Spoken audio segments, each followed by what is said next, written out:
ये बेटा हमारा 10th क्लास का तीसरा लेसन ही चल रहा है, जिसमें हमारा टॉपिक रह गया था वर्षा जल संग्रहण।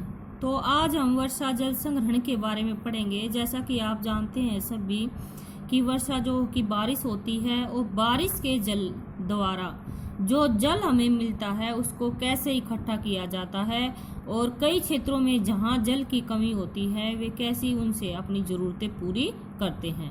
तो आपने याद रखना है, संग्रहण का अर्थ होता है इकट्ठा करना, यानी वर्षा के जल को इकट्ठा करना। तो हम ये पढ़ेंगे इसमें कि प्राचीन समय में, पहले हम ये देखें कि वर्षा जल संग्रहण तंत्र इनके सामाजिक, आर्थिक और पारिस्थितिक और व्यवहार विकल्प हो सकते हैं। यानी इसमें मैं आपको टॉपिक में ही बता देती हूँ, इसमें से आपको कम समझ में आएगा। जैसे आपसे बता देती हूँ कि वर्षा जल संग्रहण, जैसे कि ऐसे भी बहुत सारे क्षेत्र हैं, शुष्क क्षेत्र भी हैं और अर्धशुष्क क्षेत्र भी हैं। उदाहरण के लिए जैसे बीकानेर है, फलोदी है, बाड़मेर है।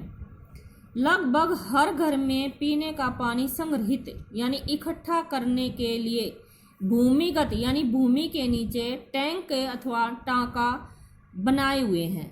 यानी राजस्थान के जो क्षेत्र शुष्क हैं, सूखे हुए हैं बिल्कुल, कुछ अर्धशुष्क हैं। उदाहरण के लिए उनमें हमारा बीकानेर है, फलोदी है और बाड़मेर है।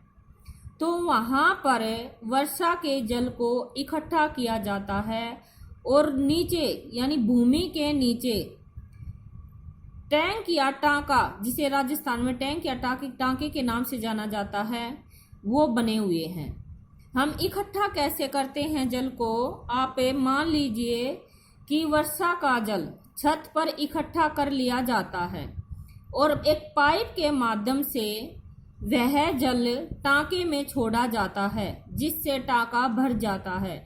और जब पानी की आवश्यकता होती है या जरूरत होती है तो उस टांके से मनुष्य अपनी आवश्यकताओं को पूरा करता है। इसमें एक उदाहरण भी दिया है कि यह टांका यानी फलोदी में एक टांका देखा गया जिसकी 6.1 मीटर वह गहरा बना हुआ था, 4.27 मीटर वह लंबा था और 2.44 मीटर वह चौड़ा था। तो ये आंगन में भी बनाया जा सकता है, यानी इस टांके का जो आकार था वह एक कमरे के जितना था। ऐसा भी बताया जाता है कि पहली जो बारिश होती है, पहली बारिश के जल को इकट्ठा नहीं किया जाता, क्योंकि पहली बारिश जब आती है तो उससे छत साफ की जाती है। कर्नाटक और तमिलनाडु के मैसूर जिले में स्थित एक सुदूर गांव गड्डाथुर में ग्रामीणों ने अपने घर में जल आवश्यकता की पूर्ति छत वर्षा जल संग्रहण की व्यवस्था से की हुई है। और जो कर्नाटक और हम गांव है, कर्नाटक हमारा राज्य है, लगभग 200 घरों में इस तरह से व्यवस्था की गई है। आप चित्र के माध्यम से देख सकते हैं कि ऐसे छत पर पानी इकट्ठा किया हुआ है और इस पाइप के माध्यम से एक टंकी या टैंक या टांका बना हुआ है जिसमें पानी को भर दिया जाता है और आवश्यकता पड़ने पर इस जल से अपनी आवश्यकता पूरी की जा सकती है। इसके बाद आपका टॉपिक कंप्लीट हो जाता है ये चैप्टर। एक इसमें आप ये भी पढ़ सकते हो, जैसे बांस ड्रिप सिंचाई।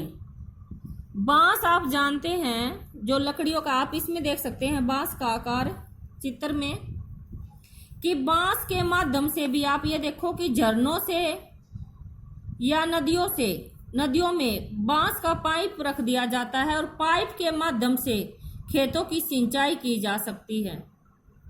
मेघालय में नदियों व झरनों के जल को बांस द्वारा बने पाइप द्वारा एकत्रित करके, यानी 200 साल पुरानी यह पद्धति है, और इससे जो है खेतों की यानी सैकड़ों मीटर की दूरी तक ले जाया जाता है और इससे खेतों में छोड़ दिया जाता है, जिससे खेतों की सिंचाई होती है।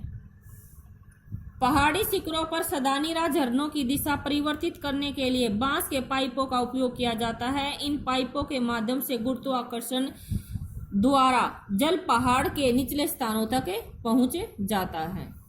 एक ये भी है कि खेतों में, पेड़ पौधों में भी, जैसे आप देख सकते हैं कि बांस से निर्मित चैनल से पौधों के स्थान तक जल का बहाव परिवर्तित किया जाता है। पौधे तक बांस पाइप से बनाई व बिछाई गई विभिन्न जल शाखाओं से जल वितरित यानी जल को जैसे ऐसे ऐसे छोड़ दिया जाता है।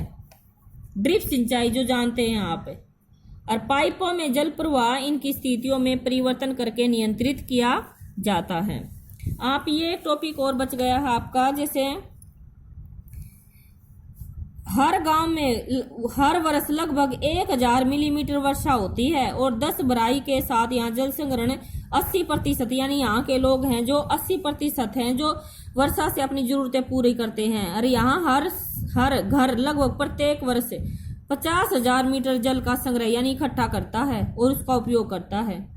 20 घरों द्वारा हर वर्ष लगभग 1000 लीटर जल एकत्रित किया जाता है। और तमिलनाडु एक ऐसा राज्य है जहां पूरे राज्य में हर घर में छत वर्षा जल संग्रहण ढांचों का बनाना आवश्यक कर दिया गया है, यानी हर घर में छत पर जल एकत्रित किया जाता है वर्षा का और उससे क्या नाम है अपनी जरूरतों को पूरा किया जाता है। और इस संदर्भ में दोषी व्यक्तियों पर कानूनी कार्रवाई हो सकती है, यानी जरूरी कर दिया है कि भाई सभी अपने अपने इस तरह से जल एकत्रित करके अपनी आवश्यकताओं को पूरी करें। तो हमारा लेसन आज कंप्लीट हो जाता है, कल हम नेक्स्ट लेसन करेंगे।